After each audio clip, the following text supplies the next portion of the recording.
Sind wir wieder zurück beim Shell Silverstein und von Gospel ist er nicht weiter auf alte Bibelgeschichten.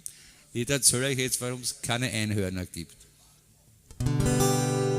Vor langer, langer Zeit, am Anfang vom Leben, da hat es noch sehr viel Platz für sehr viele Viecher gegeben. Frei sind sie umgerind und eins war Gaue, das ist das Schönste davon, das Einhorn war. Da war ein grüner Krokodil und weiße Gänse, Kamel und ein paar Affen mit langen Schwänzen, ein paar Spatzen, Katzen, Rotzen und eins war klar, das das Schönste davon das Einhorn war. Aber die Menschen, die sind in Herrgott steppert worden. Und will einer eine Sintflut schicken in sein Zug. Zum Noah hat gesagt, geh fang gleich an, ich brauch einen Tiergarten, der schwimmen kann. Für die grünen Krokodil, die weißen Gänse, für die Kamel und für die Affen mit den langen Schwänzen, für die Spatzen, Katzen, Rotzen und pass gut auf, das Einhorn muss unbedingt damit drauf.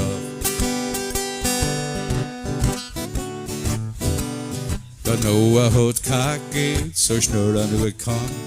Kaum war die Arche fertig, fängt's zum Trepfen an.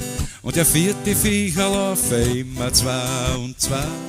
Auf einmal schreit er, Jesus, nein.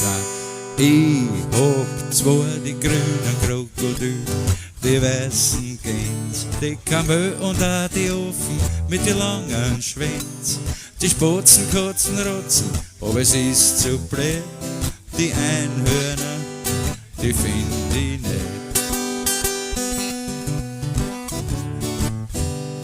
Der Noah schaut zum Himmel, da schied schon ganz wild.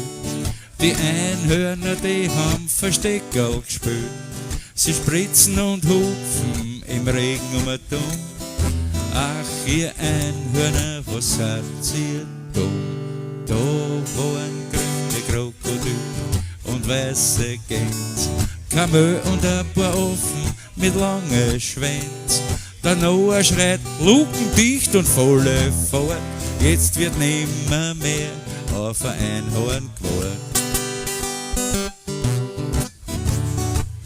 Die Arche Noah treibt dahin, das Wasser steigt. Die Einhörner bemerken, sie haben's vergeigt. Das Ofen sind's alle, und das war die Geschichte, warum man niemals nicht ein Einhorn sieht. Man sieht nur grüne Krokodil und weiße Gänse, Kamel und ein paar Affen mit langen Schwänzen. Sogar rosa Elefanten sind gesichtet worden, nur ein Viech nicht, und zwar das Einhorn.